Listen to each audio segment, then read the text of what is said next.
you get one, right?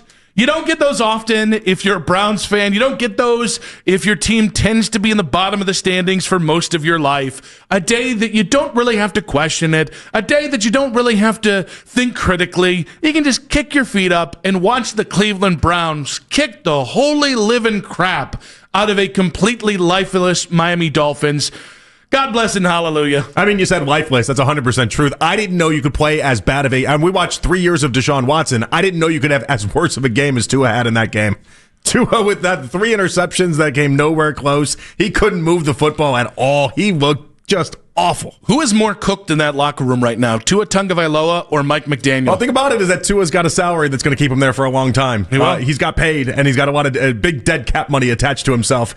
So I would imagine Mike McDaniel is going to be the one that's cooked, but it's interesting. Let's be honest here. At this point, it's a mercy killing.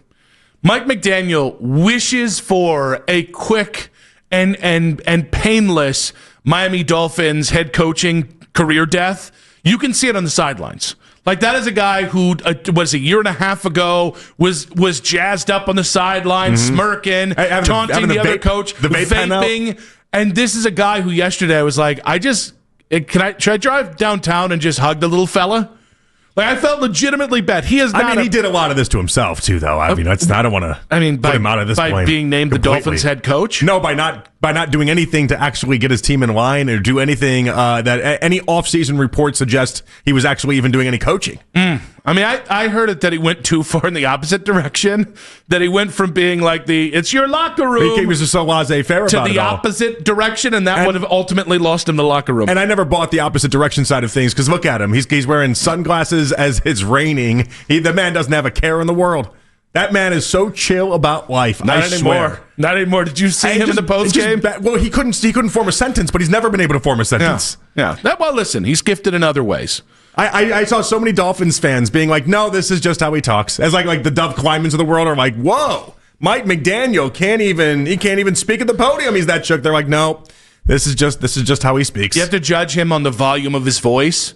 And when he's down at a whisper, which is where he was yesterday post-game, cooked. But to the Browns side of things, it was just what you wanted. You gave this was an IQ test. It was an arrogance test, right? Mm-hmm. It was, are you going to give Quinshon the damn ball? They did, and it was, is your defense going to be who your defense should be against that offense? And they were. That's all you can really ask for. Yeah, Stefanski passed the test yesterday, and it's funny because we've wondered so many times, when it's that obvious, will he stay with the course, or will he try to, because we've seen him before, just go rogue, go all Leroy Jenkins. When they kicked the ball off, when they chose to receive the ball, rather, I thought he was going Leroy Jenkins. I kind of wondered, too. We've seen it. We've seen him do this, and no, he stuck to what was the obvious game plan, and then he let the Dolphins just shoot themselves in the foot all day long, and so that was a beautiful thing. Yeah, and I think that's why, I think you can grade Dylan Gabriel off that game fair, or if you want to say less than fair, Quinshon. The O-line had a great performance. Certainly the defense with 3 turnovers, which directly led to 21 points. There's so much of that game that you can really grade the team and how they responded to a really rough week last week. And for that, we do say a genuine kudos, right? Mm-hmm. You could have been the lifeless team yesterday in miserable conditions with so much things that have fallen on you, with potential for infighting, with your head coach clearly. The rumors abound that he's not happy with the GM, all that stuff. You didn't. So they passed the test. Kevin, and I'm not trying to discredit Kevin. I'm just saying, he just got out of the way. There was no, there's nothing about what Kevin did yesterday that I was like, see? It was like, no, okay, you did run the ball, but, once you got ahead early in the game, He fell back on the easiest plan to win, which was run the ball, play good defense, and don't try and force it. I guess you get a single kudo for that. But, The kudo is you didn't do something stupid. I'm very proud of you. Basically, yeah. You took the obvious play and you made it work. I mean, even within that, I was curious to find out if later in the game, if he was going to stay doing what he had been doing or if he was going to veer off and have Dylan throw more. And he started to let him throw more. There was a whole hour of actual real live time where Quinshon had 2 carries. And it was like, all right, but he at that point, he already was at 22. And then, you could tell they wanted to get him to 25, and then they were just going to put the stop sign up, and they did just that. But it was a well executed game plan, and they got it done. Yeah, and I understand if you come away from that game thinking they had like 200 plus yards on offense. I think that's a valid observation to make. Who cares? You won. If you look at this, not just one, made it where the last 5 minutes of the game, people were falling asleep on the couch. Yeah, to the people who might look at that and go, wow, Miami they showed up with no pulse. Who cares? You won. Like that kind of game, when you win that convincingly, and it's just, I don't want to call it completely mistake-free football because it wasn't, but when you just go out there and receive the gift that is the desecrated husk of the Miami Dolphins, it doesn't have to mean anything more than that. Just enjoy the win because those wins, and specifically that kind of win, kick your feet up, enjoy it, don't think twice. Those do not happen hardly at all in the NFL, let alone here in Cleveland. Well, the cool thing about this, and sometimes people might look at this as the bad thing about this, but for myself right here, the cool thing about this is that you've separated yourself from the absolute worst of the worst of the NFL. Like when you win a game like that, it shows that the next couple weeks, next 4 or 5 weeks, when you take on the Jets, when you take on the Raiders, when you take on those bad teams, the expectation should be a win. Now, the bad side of that is that you're going to end up with a 5, 6, 7 win season. You're not going to end up with the greatest draft picks. But at least at the forefront of this is that you're building together with a team that is much better than the absolute bottom of the barrel. Well, and here's the thing. The time's going to tell on how much one win changes things. But in the immediate today, here's how it changes it. They're not thinking about losing. That matters. Like that. It's so easy, and we get so big picture sometimes, and those are valid thoughts too, but we get so big picture about what does it all mean and style points and all this other stuff, and it's like, no, did you win? Because that weight of the way the previous couple games have gone is off them. Now, the way Myles Garrett said it in the open that you heard there, like, yep, now you got to try and make it a habit, and that is much harder. But before you can win 3 games in a row, you can't win 3 games in a row in one game. You had to take care of yesterday's game, and yep, the Patriots are good. That's not a very coach speak of you, by the way. Can't win 3 games in a row with one game. That's for Coach Kev. You got to keep winning the one game at a time. That's for Coach Kev. It's funny, that's what he gets. In blowouts, why does it we all kind of just turn into like coach speak? It's just kind of how it works. Because it's just good vibes. That's all it is. It's it really is. You just end up turning into coach speak, and like, yeah, they played a great game. They won on all 3 phases. They won the turnover battle. You know what they did? You just turn into that. They married the run and the pass. And I've been saying for a while, you've been engaged. Well, they were in counseling together, and it was we didn't know it was a rocky relationship, especially after last week. And we were hoping, could we even get like a common law wife with a run in the pass? Could they enter a wants third? To be daddy. Kind of like it's one of the fetishes from the morning show. Can you bring a third into the relationship? That's true. And yet they married it. No more commitment phobia on the running and the passing with the marrying and whatnot, falling all the way. We're all like, oh, if you win the turnover battle 4-0, you're not losing many of those games. Like it's funny how we all turn into Stefanski after these games. You just got to play a clean game. That's it. And they played a clean game, and you got to take it play by play, snap by snap. How about Fanta, by the way, sending us the Stefanski post game speeches? He is all the way back on Stefanski. I have never seen a man. You think that was like a look at what he did? I did. I don't know if you got the same text that I got from Fanta, but he said Stefanski gets better as the season goes on. Oh, no, I didn't get that one. I didn't get that right. one. Okay. We don't need that today, I noticed. I've been absent from Fanta text for a little bit, and that was that because that's not the game that you flex on Stefanski being a great coach again. That's not the game. No.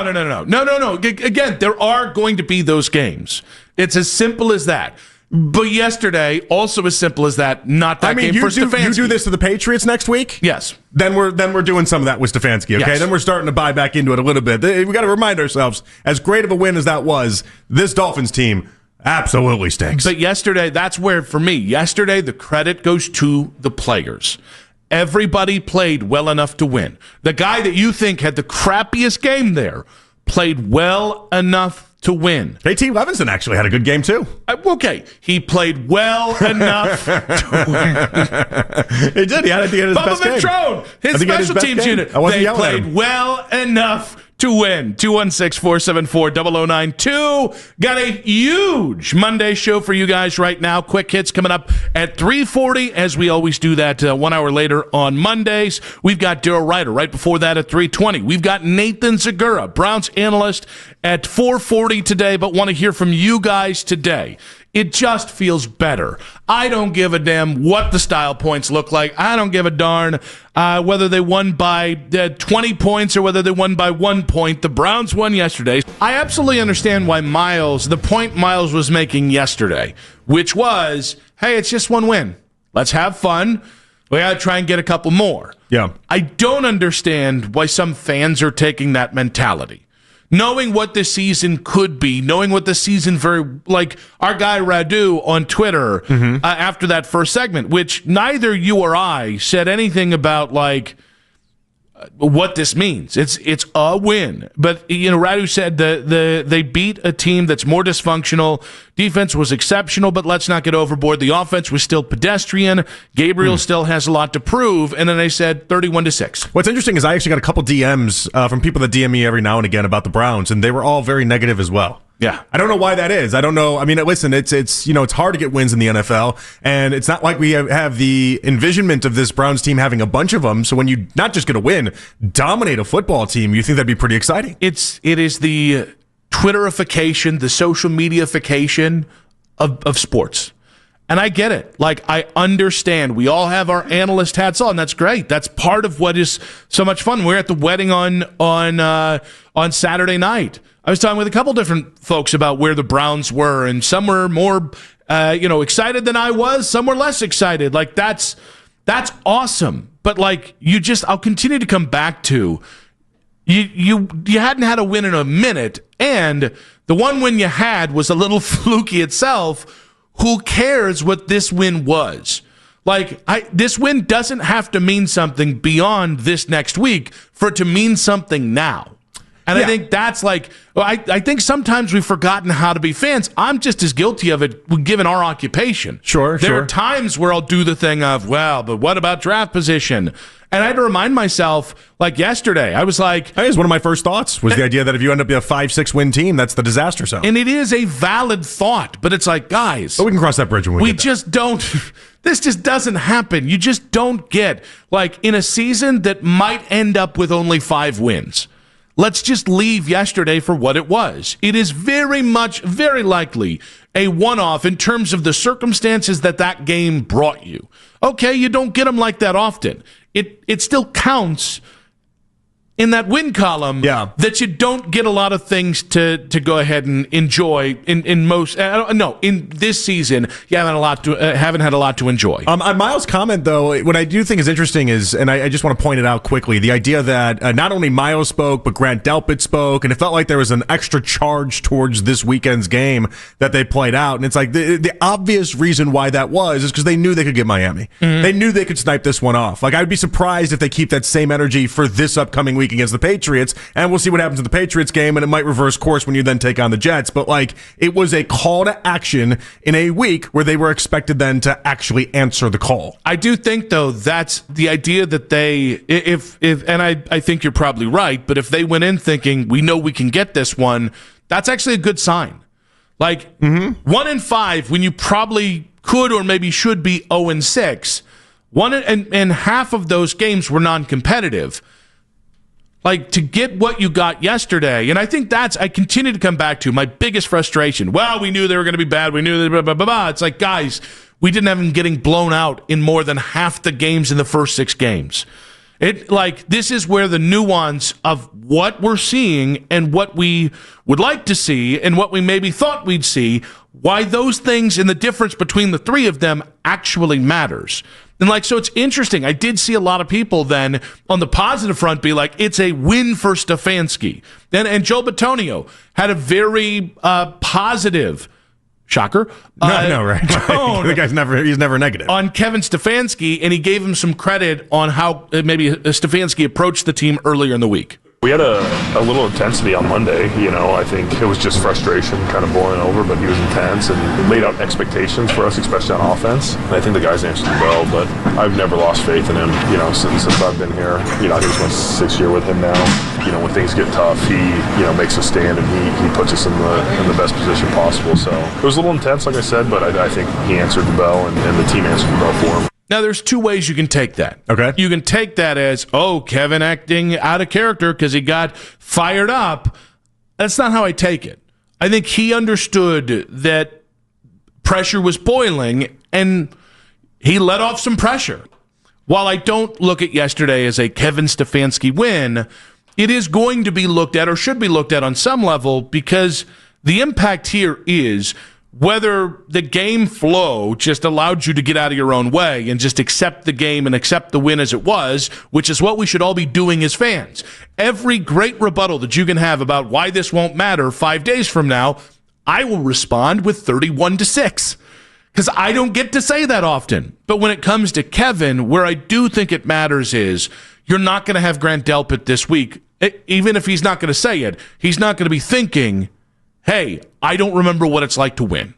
I think that is, like, the farther you get away from winning, especially early in the season, and you stack up 3, 4, 5 losses, it really does become quicksand. Yeah. And so when you can break that up, especially with a commanding win, where it's just good vibes all around, everyone benefits from that. And even if that's not directly because of anything Kevin Stefanski did or one call that I thought in the game that, there's big brain Kev, look at the big brain on Kev, like, even if that's true, it doesn't matter because they believe or they remember how to win, and that can last longer than even your next loss. It's just such a different vibe. If they entered this 3-game losing streak, if they would have lost that game, and then you go into a Patriots team, that seems like it's night and day right now. Like a lot of people aren't viewing the Patriots like the team that we thought we were getting on the schedule when we first looked at the schedule. Drake May can play some real football. Vrabel, obviously a great coach. Like, it's going to be a little tougher. And so heading into that game as touchdown underdogs on a 4-game losing streak would have been disastrous. Now, here's the truth of what yesterday's is, because you brought up a great question in the pre-show meeting that I think is the fair question after yesterday, which is how much goodwill does this buy Stefanski? Now, you're talking about it from the fan standpoint. Yeah. I think it's important that I'm going in saying I don't put that W just on Stefanski. I think that's 53 guys showing up in a big, big way on Sunday in responding to a lot of struggle and a lot of strife. And then Kevin kind of rides the sidecar on the credit mobile, right? That matters when we talk about how much goodwill that it buys Kevin Stefanski, because if you turn around and get bopped against New England, it's still Kevin that gets the brunt of the blame. Fair or unfair, I think that's how this goes. Well, and if you get bopped by New England, we're gonna be right back in the same place.